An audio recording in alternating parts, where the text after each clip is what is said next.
Jama'a assalamu alaikum, barkanmu da sake saduwa da ku a cikin ci gaban darasinmu na web design. A cikin wannan darasi na biyu za mu yi muku gabatarwa kan abin da ake cewa HTML.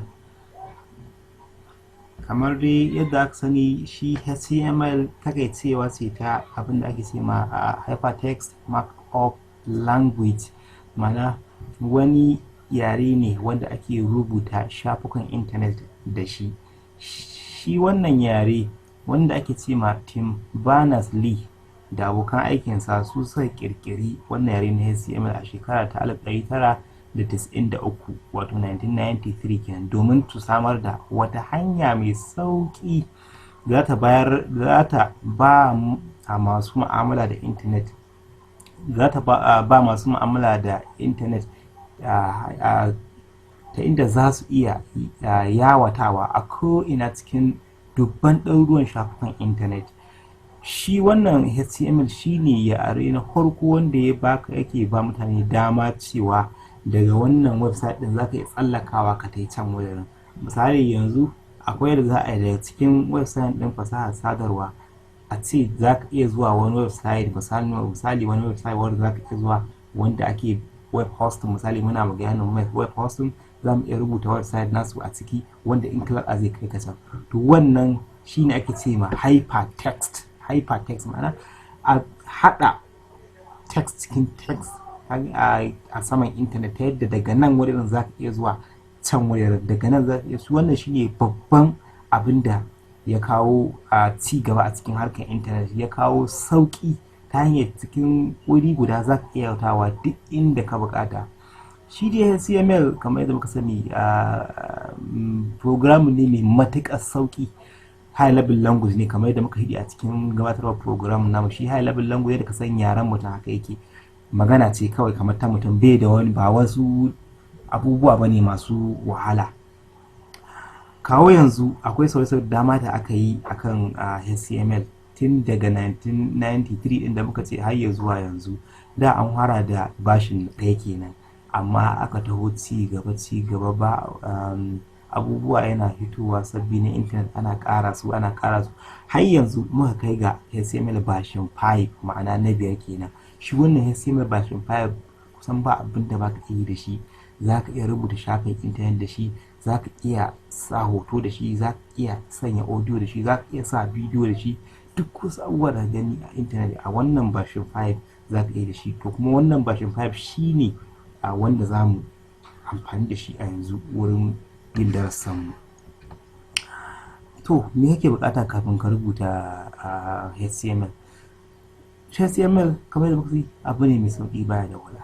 Idan kana buƙatar rubuta HTML, abin da yake bukata shi ne Notepad ko kuma kowane irin text editor. Text editor shine ɗan program ko kuma software wanda ake rubutu da ita.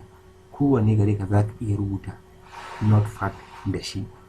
Muna so koya ne mu ɗan gabatar da koya ne kaɗan daga cikin yadda shi wannan HTML ɗin kodin ɗin shi yadda yake. Da farko dai misali, in za ka rubuta wannan abin nan za ka shiga can wurin abin nan na gano Notepad ɗinka. Kowace kwamfuta tana da Notepad.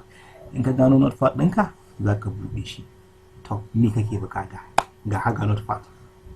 To shi akwai abin da ake ce ma structure ta HTML. HTML yana farawa ne da mabuɗi kuma ya rihe da makulli. Za ka fara da mabuɗin shi a matsayin HTML, za ka rihe da makullin shi a matsayin wannan / ɗin, sannan kuma HTML.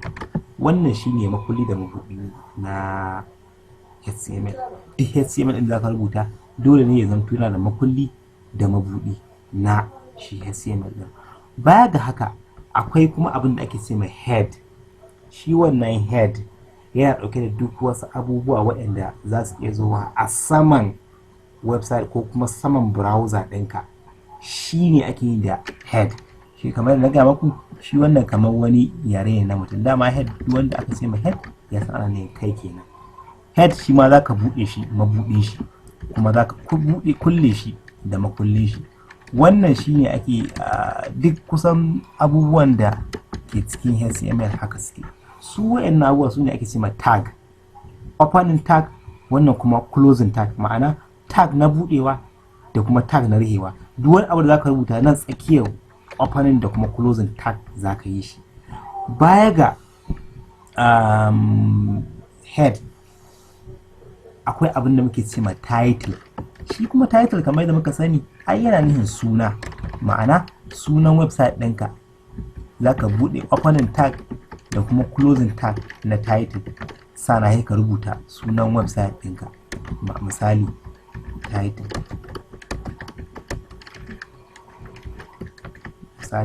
title, to nan ciki koya sunan website ɗinka yake nan cikin da zaka rubuta shi. Wannan kenan, ga HTML ga head. Title kuma cikin head ake rubuta title. Dama na ga duk wani abu da zai fito a saman browser ko saman website ɗinka cikin head yake. Bayan ka wuto head, abu na uku da muke son nuna muku shine abin da ake cewa gangar jikin website naka, ma'ana body kenan. Duk wani abu da zai fara da zai iya za a iya ganin cikin website ɗinka shine zai zamto cikin body kenan, ko text ko rubutu ko hoto ko bidiyo ko ma menene in dai zai appear a cikin website naka to cikin body za a same shi. Wannan shine ake kira da structure, ma'ana tsarin yadda HTML yake. Yanzu zamu save wannan, sai mu save shi nan, sai mu sa extension din shi a matsayin misali shafi, sai mu sa .html shine extension din shi. Nan zamu iya canza shi mu mai da shi all files, sana zamu iya save shi misali ko a desktops ɗinmu ne ko kuma ko a ina ne inda zamu iya ganin shi. Misali mu save shi a saman desktop, sai mu save.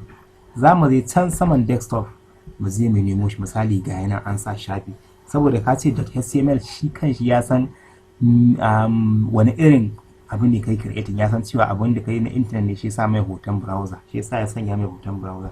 Yanzu da ka latsa shi haka sai bude maka a matsayin shafi na internet.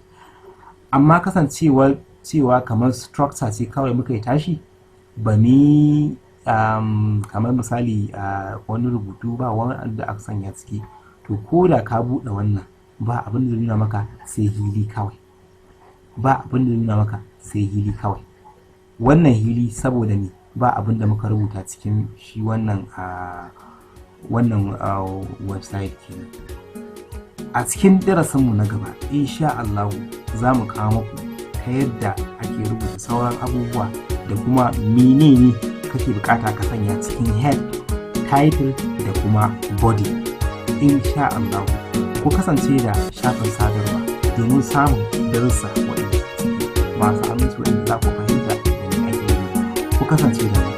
Bisalam.